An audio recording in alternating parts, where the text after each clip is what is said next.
Aujourd'hui, je vais te parler d'Apollinaire et du parcours associé à l'œuvre qui est modernité poétique avec un point d'interrogation.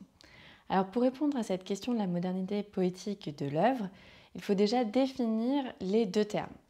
Donc modernité premièrement. La modernité au XXe siècle, elle se définit surtout par opposition au passé. Elle est vécue comme une rupture, elle est conçue plutôt comme une rupture avec les traditions littéraires notamment, donc avec la tradition poétique. Et effectivement, tout le recueil, comme on va le voir plus tard, tout le recueil d'Alcool est structuré par cette rupture, cette continuelle recherche de la nouveauté. Deuxièmement, poésie, alors poétique. Donc la poésie vient du terme poién en grec ancien, qui signifie faire et qui signifie aussi créer. Et donc, dans cette définition de la poésie, le poète, il est vu comme un créateur, il a des pouvoirs démiurgiques, c'est-à-dire qu'il a les pouvoirs d'un dieu créateur, et il est capable de créer dans son poème tout un univers. Poésie a aussi un deuxième sens, qui est plutôt une attitude face au monde, la capacité en fait de voir la beauté et la poésie dans le monde. Et effectivement, Apollinaire, il réunit ces deux sens dans son recueil, puisqu'à la fois il crée un nouveau monde dans son recueil, mais en même temps il montre une attitude sensible à la poésie du monde, et c'est ça en fait qui lui fait recréer ce monde-là dans son recueil. Je vais développer ces points-là point par point.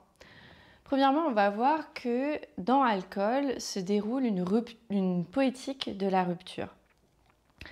En effet, dès le premier poème, des Zones, le poète annonce la fin d'un temps ancien, et donc la rupture avec la tradition poétique et le rejet d'une certaine tradition poétique. Notamment dès le premier vers avec « À la fin tu es là de ce monde ancien ». Et le troisième vers, tu en as assez de vivre dans l'Antiquité grecque et romaine. Donc là, il remet en question, il rejette les sources mêmes de la poésie classique que sont l'Antiquité grecque et romaine. Et dans Zone, en plus de ça, il fait l'éloge de la vie contemporaine qui s'oppose très bien à cette antiquité, avec les automobiles, les porte-avions, les ouvriers, les sténodactylographes, etc. Et même la promenade dans la ville qu'est Paris, qui représente la vie contemporaine et la modernité. L'autre moyen aussi qu'on voit de manière flagrante cette rupture avec la tradition poétique, c'est l'utilisation de la ponctuation, ou plutôt la radicalité avec laquelle Apollinaire s'empare de la ponctuation, puisqu'il a enlevé, éliminé, supprimé toute ponctuation de son recueil. Et c'est un geste volontaire, puisque certains de ses poèmes, à la base, étaient écrits avec de la ponctuation, des virgules, des points, et lui, il les a enlevés quand il les a réunis dans ce recueil. Alors, on peut donner plusieurs interprétations à cette suppression de la ponctuation. Premièrement, cette suppression de la ponctuation va augmenter l'effet de surprise, puisque la ponctuation, c'est ce qui permet de stabiliser ce sens. C'est ce qui permet d'associer par exemple un adjectif avec le nom qui précède ou celui qui lui succède. Or, si on enlève la virgule, tout d'un coup, on ne sait plus si l'adjectif va avec l'un ou avec l'autre, et le poème aura un sens tout à fait différent. Et donc, à chaque fois que le lecteur relira le poème, il pourra découvrir de nouveaux sens pour le poème, ou même entre lecteurs, on n'aura pas forcément la même interprétation, et du coup, il y aura toujours un élément de nouveauté dans l'interprétation des textes. On peut voir aussi dans cette poétique de la rupture une influence du cubisme. Je te rappelle que Apollinaire, c'est l'un des grands défenseurs du cubisme et il a été beaucoup influencé par ce courant pictural.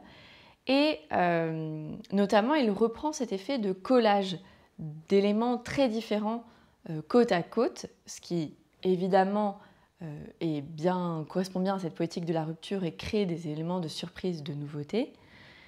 Et aussi, il y a cette recherche de la simultanéité des points de vue sur laquelle je vais revenir plus tard. Comme je l'avais dit avant, cette recherche de la nouveauté qu'on voit par exemple dès le poème Zone s'accompagne d'un émerveillement pour le présent, pour son époque. Ça aussi, c'est un éloge de la nouveauté. Et notamment le thème de l'ivresse, qui est apporté dès le titre du recueil par Alcool, lui permet de décupler son attention au présent et par ses sens éveillés, complètement éveillés, d'être beaucoup plus réceptif, d'avoir même une réceptivité presque absolue aux choses qui l'entourent dans le moment présent. C'est quelque chose qu'on va remarquer très souvent dès le poème Alcool, mais aussi dans d'autres poèmes. Cette recherche d'englober le présent, d'y être très réceptif, de vouloir faire ressentir cette simultanéité des sensations dans le poème. Alors par contre, le parcours associé tel qu'il est posé, il y a un point d'interrogation à la fin et donc il remet en doute l'idée même d'une modernité poétique dans Alcool d'Apollinaire. Et effectivement, on peut remarquer qu'il y a une continuité avec le passé, avec la tradition poétique, dans le recueil. Ce n'est pas simplement une rupture, c'est plus complexe que ça. Notamment, Apollinaire, il ne rejette pas tous les codes, il joue aussi avec. Il joue avec l'alexandrin, qui est un peu la forme régulière par excellence du vers, qu'on va retrouver très très souvent dans tout le recueil, notamment dans un de ses très beaux poèmes, le dernier, qui est Vendémiaire et qui est écrit en alexandrin. Il va bien sûr trouver des effets avec cette recherche de comment jouer avec les codes pour mieux mettre en avant la rupture et la nouveauté de ses poèmes. Autre élément qui montre un jeu avec les codes, c'est qu'il joue avec les images clichés du symbolisme, notamment dans le poème, si j'arrive à le retrouver, dans le poème Palais, où là il joue clairement avec l'idée du symbolisme qui trouve des symboliques partout. Et là, en fait, le palais un symbolique qui ressemblerait bien à une symbolique du symbolisme, justement, voilà, quelque chose de suranné. Bien là, en fait, il s'agit du palais de la bouche. Donc il y a un peu un retournement grotesque des images du symbolisme. Pareil dans Rosemonde, que là j'ai trouvé. En fait, la rose du monde qui est exposée ici, il s'agit en fait de l'anus. Voilà. Donc voilà, il y a vraiment des jeux de mots très alambiqués, très sophistiqués, qui jouent avec les codes du symbolisme. De même, le poète a parfois un regard tourné vers le passé. Il n'est pas toujours dans le moment présent. Il a souvent en fait un regard nostalgique, mélancolique sur les choses, et le passé va ressurgir. Alcool d'Apollinaire utilise un matériau biographique abondant, avec ses histoires d'amour notamment, et il va utiliser un ton élégiaque. Il va notamment, avec ce ton élégiaque,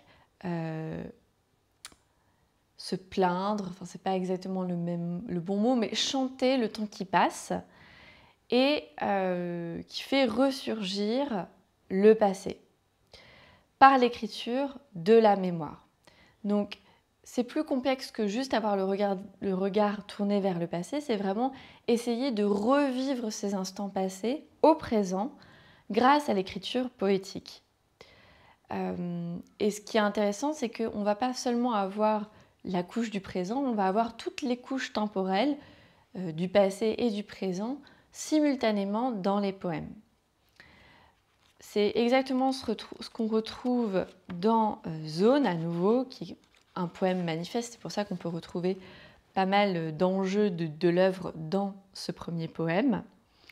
C'est pourquoi il fait l'apologie, on a l'impression, du christianisme, alors qu'en même temps il parle des hangars, des automobiles.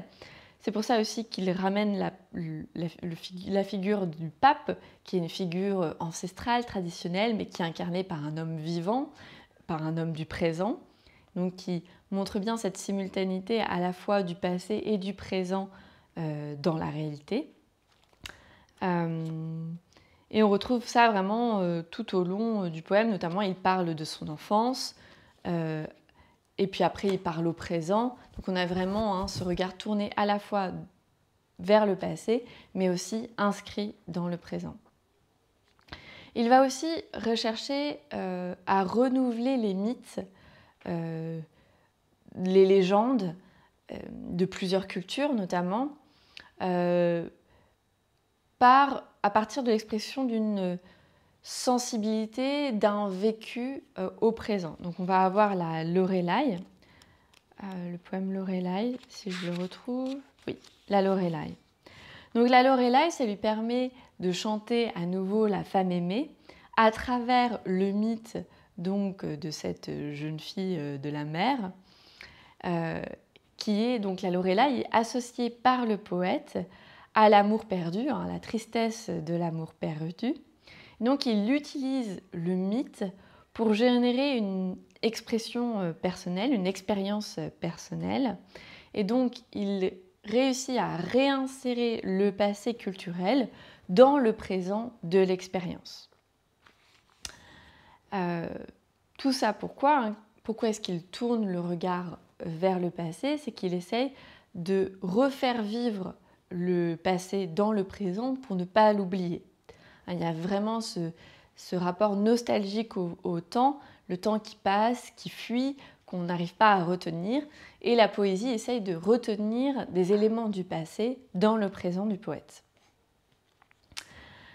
Mais comme je le disais, on a toujours cette recherche de la nouveauté et cette attitude de création d'un monde dans le poème. Et effectivement, Apollinaire va essayer de créer une nouvelle réalité dans ses poèmes. Effectivement, il s'oppose assez au surréalisme. Pardon, pas du tout, n'importe quoi, le surréalisme n'existe pas encore à cette époque. Donc il s'oppose dans certains poèmes au réalisme, puisqu'il va créer des effets de grossissement. Il va utiliser l'imagination, notamment le mythe, comme on l'a vu, et les légendes. Et donc utiliser le grossissement, les mythes, puis ses souvenirs personnels pour créer, pour recomposer un nouveau monde à l'intérieur de ses poèmes. Il va essayer non pas de transcrire une réalité objective, mais il va essayer de retranscrire une image intérieure de la réalité, ce que lui a perçu, ce que son imagination a recomposé comme image du monde. Donc il ne s'agit pas de retransmettre une image extérieure, une image objective, mais au contraire de retranscrire un paysage intérieur, une image intérieure, son intériorité tout simplement. Et donc c'est pourquoi dans pas mal de poèmes, on va avoir un cadre assez réaliste et puis petit à petit, on va tomber dans le monde du rêve qui est bien plus proche de l'image intérieure du poète. Ça, on va le retrouver notamment dans des poèmes comme, si je le retrouve assez rapidement. Donc le rêve, on l'a par exemple dans Merlin et la vieille femme.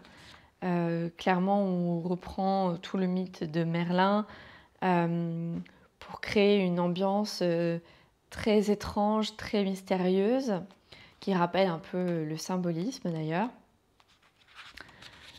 Où on va avoir par exemple le poème le plus emblématique de ce point-là, c'est Cortège, On part d'une balade et puis petit à petit, le monde se transforme et le poète va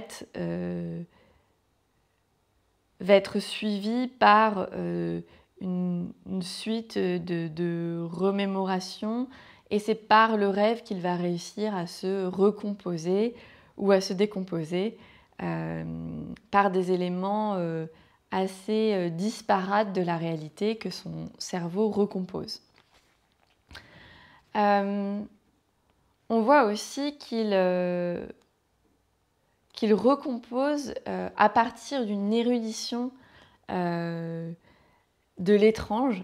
Ça se voit que Apollinaire adore l'étrange, il n'adore pas juste les choses très concrètes de la réalité comme les automobiles. Il a aussi une grande érudition de l'étrange, du bizarre, de l'inconnu, qu'on retrouve notamment dans la chanson du Mal-aimé. Par exemple, la signification des sept épées, montre bien une érudition de certains symboles héraldiques très niche, comme on dirait de nos jours, où on voit bien que là, il y a un goût pour le bizarre. Et donc, pour créer une nouvelle réalité à partir de ces éléments, de ces détails inattendus dans l'écriture des poèmes, qui rend les poèmes très mystérieux, avec une ambiance un peu de rêve ou de monde inconnu. Voilà. J'espère que ces éléments-là te permettront de mieux comprendre le parcours associé à l'œuvre et comment on peut associer ce parcours à l'œuvre pour mieux comprendre l'œuvre. N'hésite pas à me poser des questions en commentaire, je serai ravie d'y répondre. Et je te conseille d'aller voir mes autres vidéos sur Apollinaire pour en apprendre plus. Bon courage pour tes révisions!